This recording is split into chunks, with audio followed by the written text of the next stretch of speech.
অবশেষে জানা গেছে যুক্তরাষ্ট্র ইরান সংঘাতের 4 সম্ভাব্য সময়। মাত্র একটি নির্দেশ আর মুহূর্তেই শুরু হতে পারে যুক্তরাষ্ট্র ইরান যুদ্ধ। যেন যুদ্ধ শুরু এখন শুধু সময়ের অপেক্ষা মাত্র। সময়সীমা, সামরিক প্রস্তুতি, রমজান সব মিলিয়ে তৈরি হয়েছে 4টি সম্ভাব্য যুদ্ধের সময়সূচি। এই মুহূর্তে প্রশ্ন একটাই, কখন বিস্ফোরিত হবে এই সংকট? বর্তমানে মধ্যপ্রাচ্যে টান টান উত্তেজনা। যুক্তরাষ্ট্র ও ইরানের মধ্যে দীর্ঘদিনের উত্তেজনা এবার সরাসরি সামরিক সংঘাতে রূপ নিতে পারে এমন আশঙ্কা বাড়ছে প্রতিদিন। মার্কিন প্রেসিডেন্ট তার প্রেসিডেন্সির সবচেয়ে বড় সিদ্ধান্তের সামনে দাঁড়িয়ে আছেন বলে মনে করছেন বিশ্লেষকরা। একদিকে অভ্যন্তরীণ রাজনৈতিক চাপ, অন্যদিকে মিত্রদের প্রত্যাশা, এই দুইয়ের মধ্যে ভারসাম্য খুঁজছেন তিনি। বিশ্লেষকদের মতে যদি কূটনৈতিক সমঝোতা না হয় তাহলে যুদ্ধ শুরু হওয়ার সম্ভাব্য 4টি সময়সীমা এখন আলোচনায়। প্রথম এবং তাৎক্ষণিক বিকল্প হল ট্রাম্প ইতিমধ্যে হামলার সিদ্ধান্ত নিয়ে ফেলেছেন, শুধু সামরিক প্রস্তুতির শেষ ধাপ সম্পন্ন হওয়ার অপেক্ষা করছেন।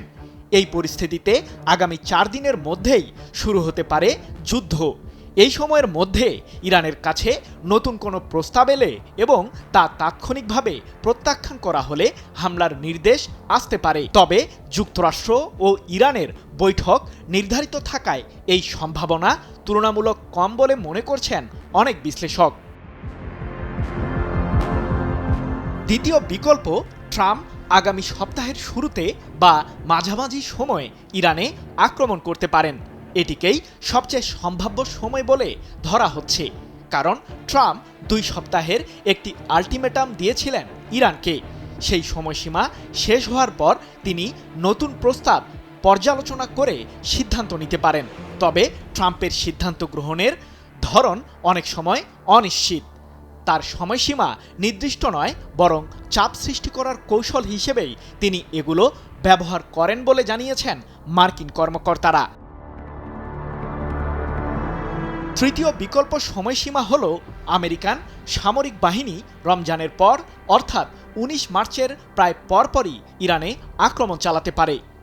মুসলিম বিশ্বের সবচেয়ে গুরুত্বপূর্ণ মাস রমজান চলাকালে বড় আকারের যুদ্ধ শুরু করা হলে তা রাজনৈতিকভাবে ঝুঁকিপূর্ণ হতে পারে।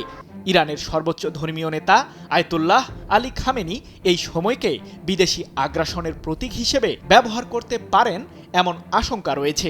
এছাড়া যুক্তরাষ্ট্রের আরব মিত্রদের প্রস্তুতিতেও প্রভাব পড়তে পারে। তাই রমজান শেষ হওয়ার পর অর্থাৎ মার্চের দ্বিতীয়ার্ধে যুক্তরাষ্ট্রের ইরানের উপর হামলার সম্ভাবনা রয়েছে। চতুর্থ বিকল্প সময়সীমা হল যুক্তরাষ্ট্র আরও সময় নিয়ে তারপর ইরানের উপর আক্রমণ করবে।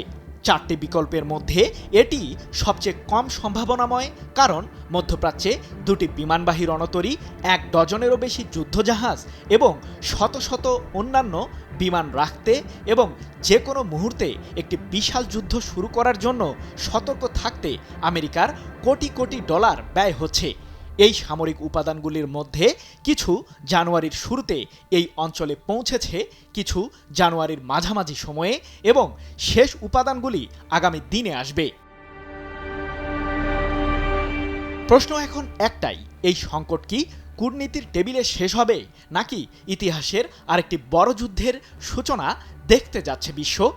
বিশ্লেষকরা বলছেন সিদ্ধান্তটি এখন সময়ের ব্যাপার মাত্র, আর সেই সময় যত এগিয়ে আসছে ততই বাড়ছে যুদ্ধের আশঙ্কা।